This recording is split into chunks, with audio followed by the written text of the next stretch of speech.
Guarantee के मामले में अगर सबसे ज़्यादा वायदा खिलाफी, और मैं एक शब्द आगे बढ़ के कहूँगा, जनता के साथ जो वायदे किए थे उससे विश्वासघात हुआ है, तो मोदी के वायदे के साथ हुआ है। मैं गिना देता हूँ। 15 लाख रुपए काला धन की वापसी, 2 करोड़ हर साल रोजगार, महंगाई पर अंकुश, पेट्रोल 30-35 रुपए बिकेगा। इसी तरीके से किसानों के लिए उन्होंने कहा था 100% बढ़ेगा, दोगुनी उसकी उपज की कीमत होगी। वायदा उन्होंने किया था, पूरे देश से वायदा किया था कि कोई आंख उठा के नहीं देखेगा, अगर लाल आंखें उठा के देखेगा हिम्मत नहीं पड़ेगी। लद्दाख में क्या हुआ, तो हर वायदा जो उन्होंने किया, हर गारंटी जो उन्होंने दी, उनकी जिंदगी में तो ठीक उसका उल्टा हुआ। तो मैं ये कहूँगा मोदी की गारंटी चाइनीज सामान की तरह है, जिसकी कोई लंबी लॉन्गिविटी या वैल्यू नहीं। अच्छा, कहाँ आ रही है? हम 4 राज्यों में, छत्तीसगढ़, मध्य प्रदेश, राजस्थान, तेलंगाना में अपने बूते पे सरकार बनाने जा रहा है। मिजोरम में हमारे बगैर कोई सरकार नहीं बनती, तो गठबंधन के साथ सरकार बनेगी। मैं इस मामले में बहुत अस्पष्ट हूं और ये मेरे अपने अनुभव पर आधारित है। जहां तक सवाल अगर आप करें कि ये जो आए हैं चुनाव के बाद के जो सर्वे, तो मैं सर्वे का सबसे बड़ा आपको उदाहरण देता हूं कि सर्वे का सर्वे कर लीजिए, कोई एक रिपोर्ट दूसरे से मिल ही नहीं खा रही। कोई किसी को जीतता हुआ दिखा रहा है, कोई किसी को जीतता हुआ दिखा रहा है। तो जब सर्वे ही आपस में एक दूसरे की काट कर रहे हैं, तो उन सर्वे पे मैं भरोसा नहीं करता। मैं व्यक्तिगत तौर पे अपने पे भरोसा करता हूं कि 4 राज्यों में हम सरकार बनाएं।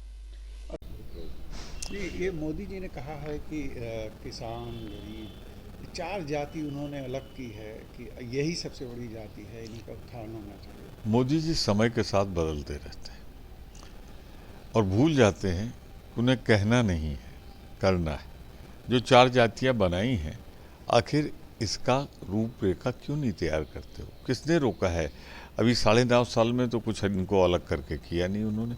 ये उनके दिमाग में तब जब चिराग बुझ रहा है, चुनाव 2 महीने बाद है, 3 महीने बाद चुनाव हो जाएगा, उस समय क्यों आती है? 9.5 साल, 9.25 साल क्यों नहीं आती?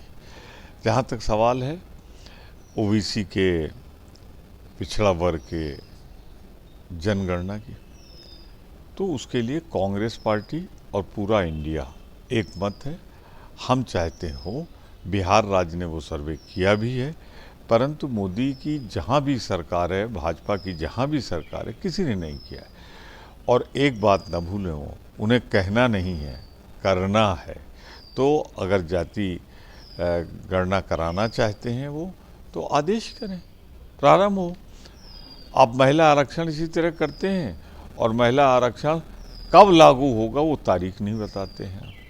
तो उनके कहने में, कथनी और करनी में बड़ा फर्क है। भाजपा के नेता भी कह रहे हैं कि हम जाति जनगणना के पक्ष में है, वही तो सवाल उठा रहा हूँ। मौर्य जी कहते हैं हम विरोधी नहीं हैं, सूर्य प्रताप शाही कहते हैं राज्य सरकार के नहीं, ये तो केंद्र सरकार का अधिकार है, तो डबल इंजन की सरकार है ना, तो केंद्र सरकार से कहो करे, कोई तो करे। हमने तो बिहार में करके दिखा दिया, अब आप भी करिए। हम पक्षधर हैं, जनगणना ओबीसी पिछड़े वर्ग की होनी चाहिए और उसके साथ साथ ये पता लगे कि हमारे जो सवर्ण हैं जिनका 10% रिजर्वेशन, उनकी क्या है, क्या इसको बढ़ाने की आवश्यकता है। तो सबका संसाधन कैसे इस्तेमाल हो, इस पर विचार विमर्श करना चाहिए। हमारे नेता हैं, प्रियंका गांधी हमारी नेता हैं।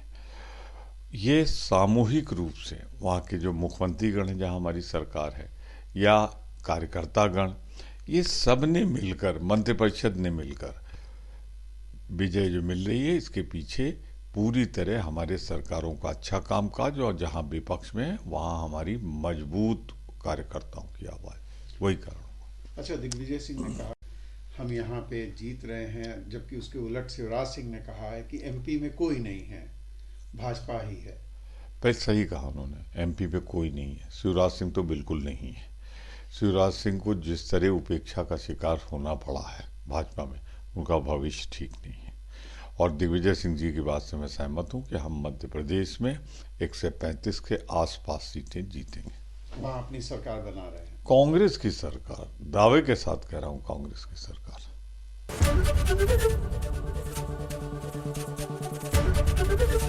एबीपी गंगा, खबर आपकी, जुबान आपकी।